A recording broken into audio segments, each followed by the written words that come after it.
প্রথমবার মিলিত হয়েছি, কারণ আমাদের যুগপথের যে ঐক্যটা, সেই ঐক্যটা আমরা অটুট রাখছি। কারণ দেশের বর্তমান প্রেক্ষাপটে এখানে নানা ধরনের ষড়যন্ত্র চলছে। আপনারা দেখতে পাচ্ছেন বিভিন্ন মিল ফ্যাক্টরিগুলোতে, ওষুধ কারখানাগুলোতে, গার্মেন্ট ফ্যাক্টরিগুলোতে, বিভিন্ন ফ্যাক্টরিগুলোতে আজকে ষড়যন্ত্র করে এগুলোকে বন্ধ করে দেওয়ার জন্য অনেক ধরনের কর্মকাণ্ড চলছে। এখানে পেছন থেকে কারা আছে আমরা সবাই জানি। এই সমস্ত জায়গায় যারা দেশকে অস্থির করতে চাচ্ছে, আমাদের অর্থনৈতিক অস্থির করতে চাচ্ছে, আমাদের এখানে ঐক্যবদ্ধ প্রচেষ্টা থাকবে। বর্তমান সরকারের যেটা কাজ করছে, আমাদের জাতীয় ঐক্যের পরিপ্রেক্ষিতে আমরা দেশে একটা বড় ধরনের পরিবর্তনের মাধ্যমে নতুন বাংলাদেশ গড়ার যে প্রত্যয়, সেটার জন্য আমরা সকলে কাজ করছি। আমরা সরকারের সাথে সহযোগিতা করছি।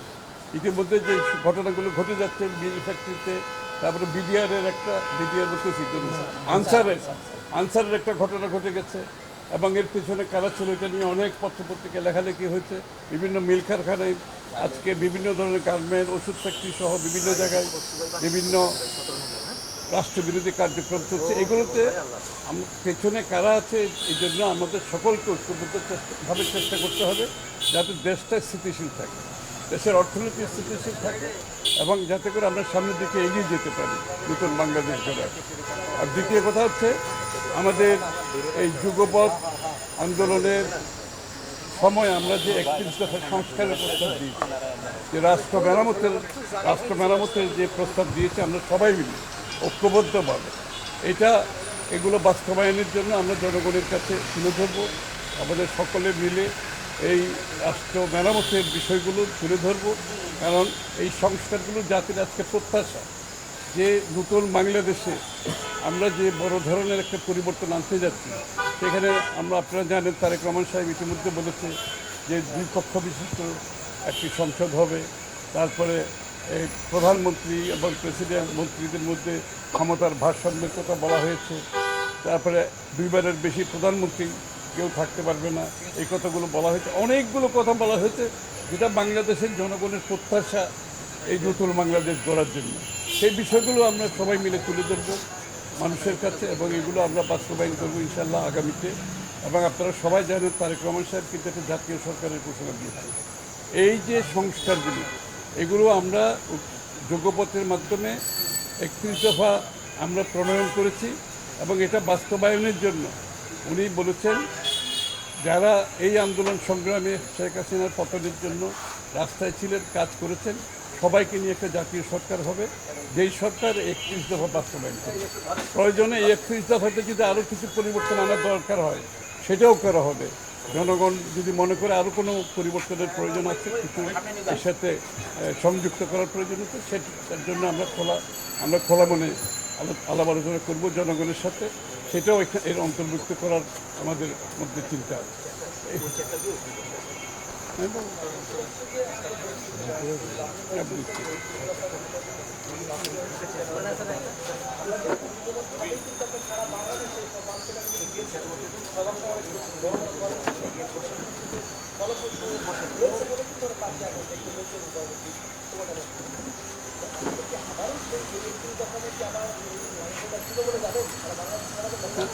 হ্যাঁ হ্যাঁ, অবশ্যই এটা তো জনগণের দাবি, প্রত্যাশা, আকাঙ্ক্ষা।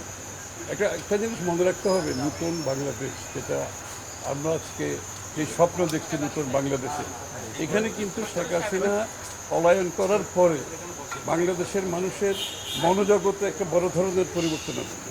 তারা নতুন বাংলাদেশের স্বপ্ন দেখছে, তারা আকাঙ্ক্ষা, তাদের প্রত্যাশা পূরণে আমরা জনগণের যে মনের মধ্যে যে মনোজগতের যে পরিবর্তন হয়েছে তার সাথে আমাদেরকে চলতে হবে, এবং সেটাকে ধারণ করতে হবে। ধারণ করে বিশেষ করে 65% কিন্তু এখানে আমাদের বয়স হতে 35 বছরের নিচে। বাংলাদেশের জনসংখ্যার 65% হচ্ছে আপনি 35 বছরের নিচে। এই যে তরুণের একটা ভাবনা, তরুণের যে স্বপ্ন, যে আকাঙ্ক্ষা, এটা পূরণ করতে হলে আমাদেরকে তো ধারণ করতে হবে। এই জন্য আমরা জনগণের কাছে যাব, আমাদের কথা বলবো। তাদের যদি কোনো প্রস্তাব থাকে, আরও কিছু প্রস্তাব এর সাথে যোগ করতে চায়, সেটা আমরা করতে যাব, সেটা আমরা করব ইনশাআল্লাহ। নতুন বাংলাদেশের মানুষের যে স্বপ্ন, সেটা পূরণে আমরা সম্মিলিতভাবে আমরা সবাই মিলে কাজ করব। এখানে জাতীয় ঐক্যের প্রয়োজন। কোনো একটি দল এই কাজটা করতে পারবেন। একটা জাতীয় ঐক্যের মাধ্যমে এই কাজটা আমাদেরকে করতে হবে। মন্ত্রী ধন্যবাদ। আজকে আমাদের সবচেয়ে বেশি প্রয়োজন যেটি সেটা হচ্ছে জাতীয় ঐক্য। আজকে ৩১ দফার কথা যেটা উনি বললেন, এটা আমাদের সকলের অভিজ্ঞতা এবং জাতীয় প্রয়োজনের পরিবর্তন সেগুলি করা যায়। আজকে যে সরকার ক্ষমতা আছেন তার উপরে অনেক কঠিন দায়িত্ব আছে, তাদেরকে অনেক সংশোধনী আনতে হবে। যেসব ফাঁক ফোকর দিয়ে বিভিন্ন সময় স্বৈরাচারের অনুপ্রবেশ ঘটেছে সেগুলি সমস্ত বন্ধ করতে হলে সব কিছু করতে হবে এবং দ্রুত সময়ের ভিতরে ওনারা এগুলি সমাধান করতে পারবেন বলে আমরা আশা করি। এবং জনগণের সরকার দ্রুত প্রতিষ্ঠিত হবে নির্বাচনের বিরুদ্ধে এবং এই নির্বাচনগুলি অবাধ, সুষ্ঠু এবং নিরপেক্ষ হতে হবে। এটার জন্য যা যা করণীয় প্রয়োজন সমস্ত রাজনৈতিক দলগুলোর সাথে পরামর্শ করে এই সকল অবশ্যই করবেন আমরা আশা করি। এবং আজকে যে বিজয়টা এসছে, এই বিজয়টা 52 ভাষা থেকে চলমান সমস্ত আন্দোলনের ধারাবাহিকতা ধরে শেষ পর্যন্ত এই 24-এর যে আন্দোলন সে 5ই আগস্টে সমাপ্ত হলো। সেইখানে আমরা দেখেছি বাংলাদেশের দিকে আমার জগদ্দল পাথরের মতো পরপর 3টি নির্বাচন বিনা ভোটে হয়ে গেছে, মানুষ দিশাহারা হয়ে গেছে, অর্থনৈতিক পাচার সহ মানে সংবিধানকে এমনভাবে অপব্যবহার করা হয়েছে, প্রশাসনকে ব্যবহার করা হয়েছে। এগুলো আমাদেরকে সবাই সম্মিলিতভাবে একটা জাতীয় ঐক্যের ভিতর দিয়ে আমাদের জাতীয় ঐক্যের কোনো বিকল্প নেই। আমরা কোনো অবস্থায় এই জাতীয় যে ঐক্য গড়ে উঠেছে ছাত্র জনগণ আন্দোলনের ভিতর দিয়ে সেটাকে আমরা ধরে রাখতে চাই এবং যে কোনো কিছুর বিনিময় মুক্তিযুদ্ধের মূল চেতনাকে সামনে রেখে আজকে 24-এর বিজয়কে ধরে রেখে আমরা এগিয়ে যেতে চাই, জাতিকে একটা সুন্দর দৃশ্য করব। আপনি কিছু বলবেন? আপনি তো আপনি তো বলেন। আমরা বলতে চাই এই 5 তারিখে যে বিজয়, এই বিজয়টাকে রক্ষা করার জন্য ঐক্যবদ্ধ থাকতে হবে এবং এই বিজয়টাকে নস্যাৎ করার জন্য ষড়যন্ত্র তাদের প্রতিনিধিত্ব করতে হবে এবং আমরা সবাই মিলে যদি এটাকে প্রতিরোধ করে এবং ঐক্য থাকি তাহলে আগামী বিজয় আমাদের হবে। এটা বলে মনে হয়। আপনি একটু বলেন। এই আপনার পেছনে যান ভাই, ভাই একটু পেছনে যান, ভাই বড় ভাই একটু পিছনে যান, একটু পিছনে যান, ওনাকে একটু সামনে আগাই দেন, ওনারা একটু সামনে আগাই দেন না। আমাদের কাছে সরে গেছে